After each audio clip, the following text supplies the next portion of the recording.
Hello students, it's Mrs. Cindy here and I'm going to talk to you today about the greatest common factor. Okay, I want to start off with an example to kind of give us a relevance here and how it can be used. So Shannon is making identical balloon arrangements for a party. She has 32 blue balloons, 24 white balloons, and 16 silver balloons.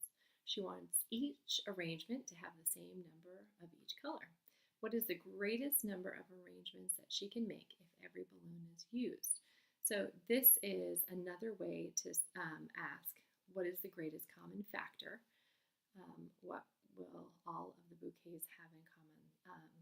Because she wants them to have the same number and type of balloons. So she doesn't want one with like 5 blue balloons and only 2 white balloons. You know, she wants them all to look consistent, just like my image that I grabbed from Google Image while I made this slide. Okay, so let's see how we can do something like that. So what you'll do is you'll start with actually these factor trees again. So we're going to factor each of these values. So 32, we would say perhaps one way to get to it is to multiply 4 times 8.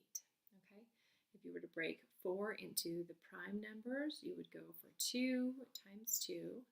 And then 8 is 2 times 4. So that's another prime number, and then 2 times 2. So basically, 32 is a good old 2 to the 1, 2, 3, 4, 5th power. Okay. What about white? What about 24? The 24 balloons of white. One way to get to that is 6 times 4. 6 is 2 times 3. And those are 2 prime numbers, and 4 again is 2 times 2. So to get to 24, you would do 2 to the 3rd times 3. Okay, that would be your exponential prime factorization. You could have done, and that also is the same as 2 to the 3rd is 8 times 3. So again, we can approach a factor tree many different ways, but you'll always get the same answer. 16 is going to be 4 times 4. 4 is again 2 times 2, and another 4 is 2 times 2. So you have 1, 2, 3, 4, 2, so 2 to the 4th power. Okay? So what you're trying to figure out is what is the largest, what is the largest number of balloons that we could add to this? Wait, let's go back this way. So basically, sorry, let me do this. I'm going to do Christmas right now. I don't mean to, but what is the largest common factor? Meaning, where am I right here? The largest common factor. What I would ask you to do is to line it up. I thought I had space to do this on the other slide, but I forgot about that. So the blue 32, which is like a call in football, I guess, you would say it was 2 times 2 times 2. I like to line it up like this. Put them all there, that 2 to the 5th again. The white 24 came out from 2 times 2 times 2 times 3. And then the silver, whoa, I just spelled that totally wrong. Silver 16 comes out to 2 times 2 times 2 times 2. So all 3 of these numbers have a lot of 2's in common. So you have one set of 2's that each of them have. So 2 goes into every single one of them. Another set of 2's, so you could say 4 goes into all of them. You also have another set of 2's that go into all of them. So 2 times 2 times 2 is 8. So as it turns out, your greatest common factor is 8. So the answer to our balloon problem is that Shannon could actually make 8 bouquets. 8 bouquets, or 8 arrangements of balloons, and each arrangement of balloons would have 4, whatever's remaining, right? 4 blue. It would have 3 white in them, because 4, if you think about it, 4 times 8 is 32, right? So that would use all the blues. 3 times 8 is 24. That would use all the whites. And then she would also use 2 silver, and I'll spell that right this time. 2 times 8 is 16. So she could make bouquets, 8 bouquets of blue, white, and silver. So that's a real life type of example of how you can figure out how to make the perfect bouquet, how you can figure out how to arrange your clothes the right way. There's a lot of different usages for something like this, okay? So with that said, how do we use this? Remember that we're in a fraction unit, so we're talking about fractions right now. So how does it relate to fractions? Just to remind us, is a fraction in its simplest form when the fraction's numerator, which is on top, and denominator have no common factors other than 1. Okay, they have no common factors other than 1. Okay, so we use this concept. We use this concept of the greatest common factor to reduce fractions. Okay, and your book isn't using the term reduce yet, and so the other way that it would say is to put fractions. Fractions.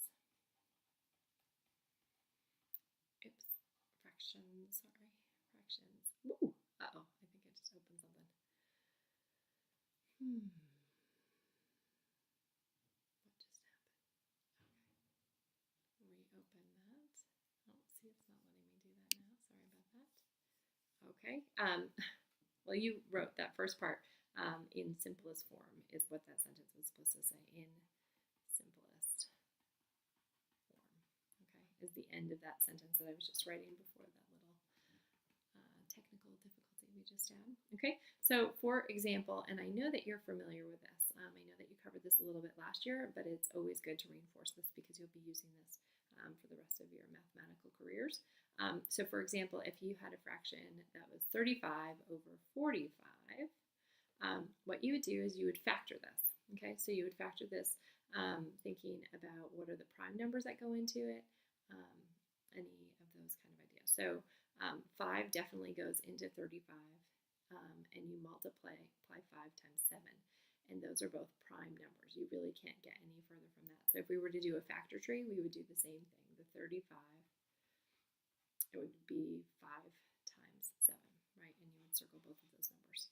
So we're just doing it horizontally instead. 45 would be 5 goes into 45, as it turns out, 9 times. So this is not simplifying. This isn't doing all the prime factorization, but what this is doing is you know at this point that 7 and 9 are not common factors. 7 does not go into 9, 9 doesn't go into 7. So the only common number that's going to go into it, the greatest common factor, the only factor that is in there is 5. And so you would know that this equation, 35 over 45, is actually reduced to 7 over 9. So the simplest form of 35 over 45 is 7 over 9 because we take out that greatest common factor. The fact that that they're the same number, that this number and this fraction, that these two fractions mean the same thing. It's just another form of them. This is the more accepted. We always write the simplest fraction form. But what we would call both of these, because they mean the same thing, we call them equivalent fractions. Okay, so another vocabulary word for you. When two fractions mean the same thing, mean the same thing, they are known as equivalent fractions. Okay. So let's look at some homework problems that you may be asked to do, and it's going to ask us to, there's one more thing that you need to learn when we're looking at our homework problems. So let's go to our first homework example. Some of them may make a lot of sense and some of them may not. So homework problem number 1 says list the factors of each number. So this is not saying make a prime factorization tree. It's not saying to get to that point. It's not saying only list the prime factors that are in here. It's saying list the factors, all of the factors. That's a lot, okay? So for 54, the way that you want to approach this, and it's a little more labor intensive than a factor tree, I think, is you have to think of every number multiplied by another number that would go in here, okay? So right now we know that 1 times 54 are two factors that make up 54. Then what we do is we say, well, when we divide it by 2, does 2 go into 54? And we know because it has an even number in the tens place, we know that 2 does go into there. So we would say 2, and then you would multiply 27 times 2 in order to get to 54. And it may be that you have to do a little bit of this long division stuff in order to get to these numbers. So yes, it does. 2 goes into it. What about 3? Does 3 go into 54? And you may be totally aware of 6 times 9 is 54. And so if you're remembering that, then probably if 9 goes into 54, then 3 probably does too, so it's worth your while. If you have no idea, go ahead and do it. Set it up, 3 and 54, okay? 3 definitely does go into 54, and you multiply 18 times 3 to get to 54. I did this a little bit before, so you wouldn't have to watch me do the math that I know you are capable of doing. Does 4 go into 54? If you were to do the math, you would see that no, it does not. So 4 doesn't go into it. Does 5 go into 54? The answer is no, it does not. What about 6? Does 6 go into 54? And as we just said, 6 times 9 is 54. So yes, that does. What about 10? What about, so 6, what about 7? Does 7 go into 54? No.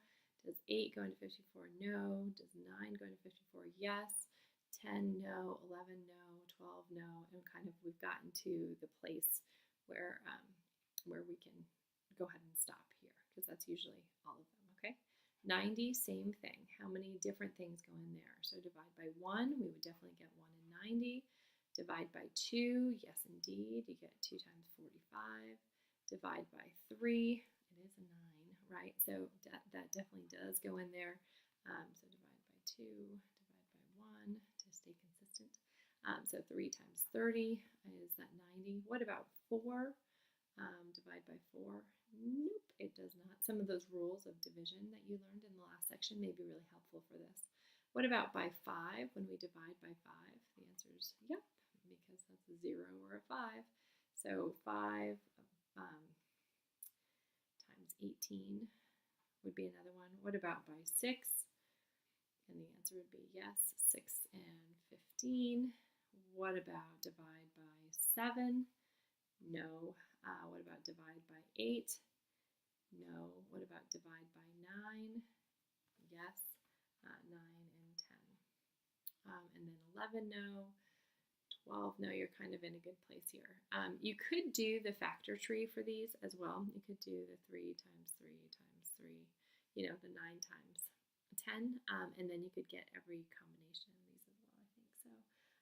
So ultimately, that's there. But then it's saying list the factors. So we've done that, and that took a while, so you don't have a lot of homework problems on that. But then it says find the greatest common factor for each of the pair of numbers. And so, so the other way that this works is you could say 18 and 18, because if you look at all the numbers, what's the biggest number that they both have in common? And in this case, 18 would be that, okay? And lining it up the other way would also get you that as well. The way that we did before with the balloons would help you to get to that, okay? A couple more homework questions, just 3 more that I want to cover really quickly with you, because at this point I think you're pretty much set to go. Another type of question would be to find the greatest common factor using prime factorization. So you would do factor trees here, right? 2 and 4, 2 and 2. This would be 4 and 4. We kind of already did this already. So you would be looking and then you'd line them up again. So 8, just to speed us along. 8, please line them up this way so you can really see it spelled out. 16 was 2 times 2 times 2, 8 times 2. And after I did the factor tree for 36, I got 2 times 2 times 3 times 3. And so when you combine this and you combine this, you get that the greatest common factor, the way that you would write it, is 4. It's 4. Okay, so that's what you're being asked to do on that question using prime factorization. Again, that you could do the other problem with that. Third type of question would is asking you, here I can change colors if you're getting sick of this color. A lot of options here. Write each fraction in simplest form using greatest common factor or prime factorization. Again, they both work. So if you list all the factors, it works both ways. What I do is I try to write down what makes up each of the numbers. I see 4 times 11, so I break it down, and it may be that you just choose the wrong combination, but I break this down, and then I see that 4 and 4 are really the only common ones. 11 is prime. You can't go any further. You could take this to 2 times 2, but that's not going to jive with the 11 anyways. So by taking this out, you get that the simplest form would really be 4 over 11. These are also equivalent fractions, just to use our vocabulary again. Which actually leads us into the very last question. It's going to ask you about equivalent fractions, and it's going to ask you to write 2 equivalent fractions for each given fraction. So if I were to use an example of like 10 over 20, right, I could reduce this. So if we do that same kind of thing, 2 times 5, and then 20 is 2 times 5 times 2. So I could take these out, and I could get as one equivalent fraction is 5 over 5 times 2, which would give us, sorry, I should have just simplified it there, 5 over 10, okay? Is this the simplest fraction? No, this isn't the simplest form, but is it an equivalent fraction to this? And the answer is yes. Okay, those mean the same thing, they just are more simple. And then you could take this a step further and take out the 5 and go ahead and say that it's 1 over 2, because you can always imply that there's a 1 times 10 to get to this, so there's also a living 1 here, an imaginary 1 here, and so the 2 is here, and then the 1 is here, and so this means this, which means this, okay? Well, another thing is if you can't, if you were to make it bigger too. Okay, so let's say that you could only reduce it once, like 3 over 6, right? So if you could break it down to 1 times 3, and then this is 2 times 3 times 1, right? If you were to do that, you would take this out. That's the only one you could take out, so you would turn this into 1/2.